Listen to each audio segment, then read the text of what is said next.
ايه رأيك لو قلت لك انك ممكن تكون اغنى واحد في الدنيا من غير ما يكون معاك ولا جنيه؟ عارف الجملة دي لوحدها ممكن تخضك وتخليك تفكر ازاي الكلام ده؟ يعني انا هدخل الفيديو ده وهطلع اغنى؟ تخيل معايا بتدور على السر اللي هيخليك اغنى واحد في الدنيا، دخلت الفيديو عشان تلاقي طريقة تخليك ملياردير بدون ما تحتاج تشتغل ليل نهار او تستنى ميراث يهبط عليك من السماء. طيب خليني اقول لك حاجة، الغنى الحقيقي مش شوية ارقام في البنك، الغنى ده شعور، حالة، اسلوب حياة. وانا هنا مش جاي ابيع لك الوهم ولا اقول لك كلام فلسفي، انا جاي هنا اوريك انك ممكن تكون اغنى واحد في الدنيا مش بفلوسك لكن بكنوز حياتك اللي ممكن تكون مش واخد بالك منها، لان الفيديو ده هيغير نظرتك لكل حاجه حواليك. هتطلع في الاخر مش اغنى واحد في العالم لكن هتكون اغنى من العالم نفسه. بس افكرك لو حابب المحتوى اللي بنقدمه ما تنساش الاشتراك في القناه وتعمل لنا لايك. يلا بينا.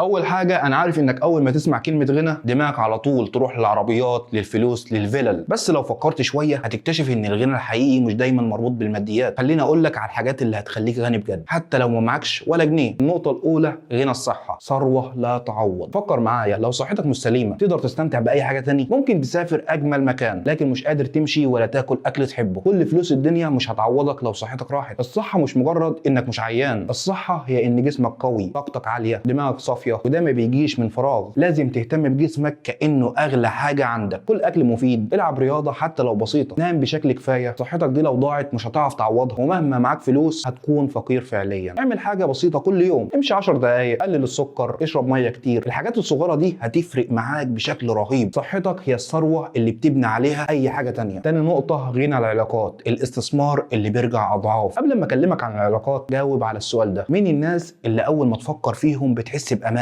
لو وقعت مين اللي هيسندك؟ العلاقات مش مجرد ناس تعرفها، العلاقات الحقيقيه هي الناس اللي بتحبك بجد، اللي بيكونوا جنبك في الشده قبل الفرح، اصدقاء حقيقيين، اهل بيهتموا بيك، شريك حياه بتحس معاه بالراحه. دي حاجات الفلوس عمرها ما تشتريها. استثمر في علاقاتك، اسال على حد من زمان ما كلمتوش، خليك جنب اصحابك وقت ما يحتاجوك. العلاقات مش بعدد الناس اللي تعرفهم لكن بعمق اللي بينهم وبينك. النقطه الثالثه، غنى العلم والمعرفه، الكنز اللي مش بيتسرق. اسالك سؤال، لو عندك مليون جنيه بس مش عارف تعمل بهم ايه الفايده؟ العلم والمعرفه هم اللي بيخلوك تحول اي حاجه لفرصه. اقرا كتاب، اتعلم مهاره جديده حتى لو بسيطه زي انك تتكلم بلغه جديده. كل ما تضيف حاجه جديده لدماغك كل ما ثروتك بتزيد. العلم ده مش بس بيخليك غني، ده بيحميك انك تكون فقير في يوم. وفي الزمن اللي احنا فيه العلم بقى في ايدك، كورسات اونلاين، فيديوهات، مقالات، مش محتاج تدفع فلوس كتير عشان تتعلم. اغتنم الفرصه دي. رابع نقطه، غنى الوقت، العمله اللي ما بتتعوضش. الوقت هو الشيء الوحيد اللي مش ممكن ترجعه. كل دقيقه بتعدي من يومك هي جزء من عمرك بيخلص. استخدم وقتك بحكمه، رتب اولوياتك، ايه المهم ايه اللي ممكن يتاجل. خليك واعي ان كل دقيقه هي استثمار، وفي نفس الوقت مش لازم تعمل حاجه طول الوقت. احيانا الراحه نفسها استثمار في طاقتك وصحتك النفسيه. المهم تكون واعي من اللي بتعمله بوقتك. بفكرك انك تعمل اشتراك في القناه لو عجبك المحتوى اللي بنقدمه وتعمل لايك. النقطه الخامسه، غنى السعاده، راحه البال اغنى من الملايين. السعاده مش حاجه بتشتريها بفلوس، السعاده هي انك تلاقي الفرح في الحاجات البسيطه، كوبايه شاي في هدوء، حضن من حد بتحبه، سهره كده في عز الليل وانت على السطح مثلا. دي حاجات اللي بتدي للحياه معنى. السعاده مش هدف، السعاده اسلوب حياه. دور على الحاجه اللي بتخليك مبتسم حتى لو حاجه صغيره. النقطه السادسه، غنى القناعه، المفتاح السري للغنى الحقيقي. القناعه مش انك تبطل تطور نفسك او تسعى، القناعه هي انك تكون شاكر لكل حاجه عندك وفي نفس الوقت عندك طموح للافضل. لما تكون راضي باللي عندك بتلاقي نفسك مرتاح، الدنيا ما بتخلص، ولو جريت ورا كل حاجه هتلاقي نفسك دايما متوتر. القناعه هي اللي بتديك سلام داخلي. النقطه السابعه، غنى الايمان والسلام الداخلي، المصدر النهائي للراحه. لما يكون عندك ايمان سواء بنفسك او بربنا او بالحياه بتحس براحه غريبه. الايمان بيخليك واثق ان كل حاجه هتكون كويسه حتى لو الدنيا صعبه دلوقتي. السلام الداخلي هو اغنى حاجه ممكن توصل لها. لما تبقى متصالح مع نفسك مش محتاج تثبت حاجه لحد بتحس انك فعلا غني. النقطه الثامنه، غنى الشغف والاهداف، المحرك الحقيقي للحياه. الشغف هو اللي بيخليك تصحى كل يوم بحماس. وجود هدف تسعى عليه حتى لو كان صغير بيخلي حياتك مليانه معنى. اكتشف ايه الحاجات اللي انت بتحبها وابدا اشتغل عليها. مش لازم تكون حاجه كبيره، مجرد انك تبدا خطوه في حاجه بتحبها هتحس انك اغنى من اي وقت فات. وفي الاخر عايز اقول لك ان الغنى الحقيقي مش في الفلوس اللي في جيبك او شويه ارقام في البنك، لكنه في النعم اللي حواليك اللي ممكن تكون مش واخد بالك منها. صحتك، الناس اللي بتحبك، وقتك، قناعتك، كل دي حاجات بتخليك اغنى من اللي معاه ملايين. فكر دايما في النعم اللي عندك وحاول كل يوم تستغلها بالطريقه الصح. لو ركزت على الغنى ده هتلاقي نفسك مرتاح اكتر وسعيد اكتر وعارف تعيش حياتك من غير ضغوط. الدنيا مش بالمظاهر، الدنيا بتبان لما تعرف انت مين فعلا وايه اللي بيغنى قلبك. وبكده يكون وصلنا لنهايه الفيديو. لو وصلت لحد هنا ما تنساش اللايك لو الفيديو عجبك والاشتراك في القناه لو انت مش مشترك. والسلام عليكم ورحمه الله وبركاته.